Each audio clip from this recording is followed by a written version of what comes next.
know of any like written creeds that were around at 30 AD that can prove that the creed, the history of the creed and how it evolved or how it began? Well, like I said before, this is why we know, and this is according to scholars. So it's not just me debating this. You'd have to debate the liberal scholars to say the creed is not, you can't trace it to 30 AD. Even liberal scholars will agree. Atheist scholars will agree you can trace it to 30 AD. However, though, here's the basic premise behind it. I explained why we know it's a creed, so I got that straightened out. But once again, I'll go through the timeline. 55 AD is the writing of Paul. He said the key word is, what I've received, I delivered to you. That's the key to this whole thing. He received it. He gave it. So he received it from somewhere else. So we know that he first came to the Church of Corinth in 51 AD. Okay? So that means he received that data sometime before 51 AD. He did not make that up. So we can go all the way back to when Paul first meets the apostles, and he says in Galatians chapter 1, towards the end of that chapter, I think it's 18 and 19, verses 18 and 19, he says, he talks to Peter and he talks to James to see what they believe.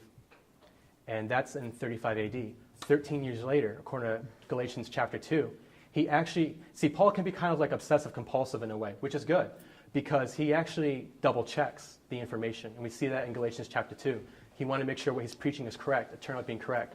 So he's preaching this message of Christ rising from the dead physically, forgiveness of sin through Christ. And so he was doing that. It's what the apostles were preaching in 35 AD. Remember, he received that information from the apostles. So where do the apostles get that information? And that's why we can trace it to 30 AD. But to clarify, he did write it in 50 AD, and that's the first document that we have. Yes, absolutely right. That is the first documentation of it, but clearly Paul did not write that creed. It's not his style of writing either, because he uses the phrases like the 12. He uses Caiaphas, Peter's Aramaic name. It's just not, Paul's writing style is just not in that passage. So we know that he got it from somewhere else. There's another creed mentioned as well in either 1 Timothy or 2 Timothy. So creeds were common back in that era, including the early church. Okay, go ahead. Are you done? I have a two-part question for Brad. The first one's a yes or no question, I think, just for the sake of time. Okay. Would you say that things can be written down that are false? Wait, say it again? Would you say that a statement can be written down on a piece of paper, parchment, or whatever, it is an incorrect statement? Well, of course, yeah. Okay. My second question, a follow-up question would be, what is the number of documents for something to be true?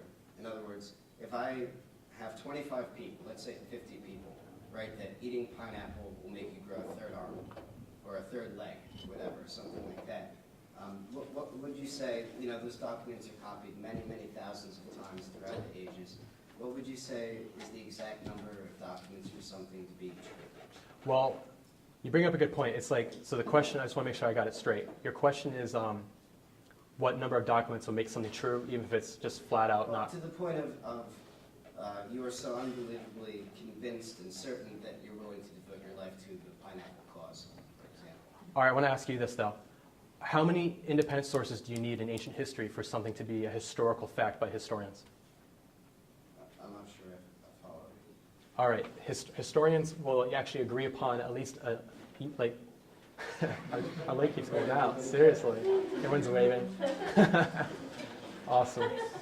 All right. So anyway, we're talking about ancient history here. So, like in ancient history, how many independent sources do we need for something to be considered a historical fact? Whether it be about Rome or the Persian Empire or something. How many independent sources? Meaning like two different writers, or more. That's like, how many do you think you need? How many independent sources? Are you saying in today's age, how many sources, primary sources, would you need for something to be verifiable? Is that the question? Well, that's the heart of the question right there. See, the difference between today and then is we have cameras and stuff now. Pre-camera, it's a totally different story. Writing is the best documentation we have. And there's a lot of archaeological evidence that backs things up. For a while, people were saying, well, the Bible's not true because Pontius Pilate's evidence, the evidence of Pontius Pilate's existence has never been found, but it was found in 1961. And so as time goes on, we get more evidence of these. Well, when you use the word evidence, I feel very loosely. I guess my follow-up question would be,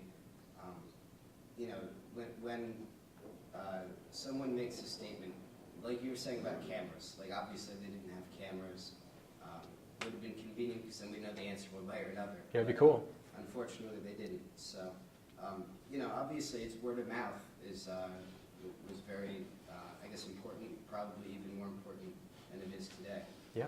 So, I guess the question would be, since we agreed that statements can be falsified and can be incorrect, both written and orally, you know, transferred statements, do you think that a statement would be could be plausible that it's incorrect from the get-go?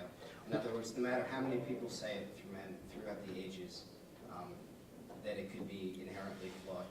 Well, yeah, that's why I'm arguing probability.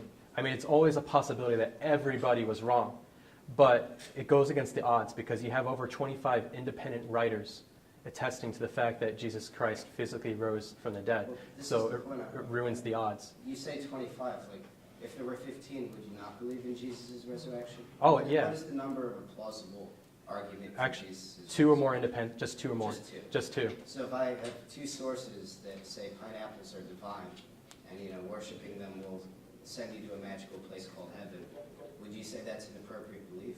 Yeah, because it'd be historical. Let's say if it was written Two back then. sources, that's it. Yep, that's all it Who takes. wants to be the sources?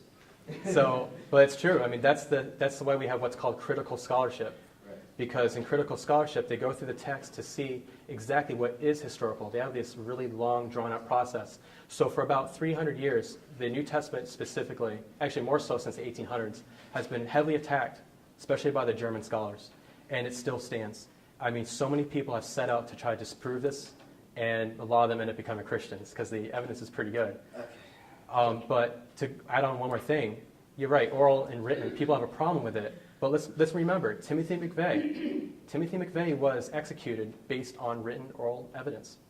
And that was done in the court of law, and that's a modern court of law. So if it's good for the modern court of law, it's good 2,000 years ago. When did the trial for Timothy McVeigh happen? I think we need to stop from having a whole line of Well, questioning. I think we're making just one more point. You know, the game Whisper Down the Lane, I mean, you were talking about thousands of years. I think there's a fundamental difference, to me at least, between a trial that happens 6 months after a terrible event happens and something that happened 2,000 years ago. It may or may not have happened 2,000 years ago. Well, that brings up the good point. Like a lawyer with Timothy McVeigh would try to take all the 600 pieces of evidence and link it together. That's what a historian tries to do. They take the data that's available and they try to do something with it. You know what I mean? You try to figure out a theory. You go through different hypotheses. So you do that. And everyone should probably, I challenge everyone to try to do that on your own. It's just that I'm saying all the evidence I presented, the best hypothesis for it is the physical resurrection of Christ. It's the only thing that unifies all the data.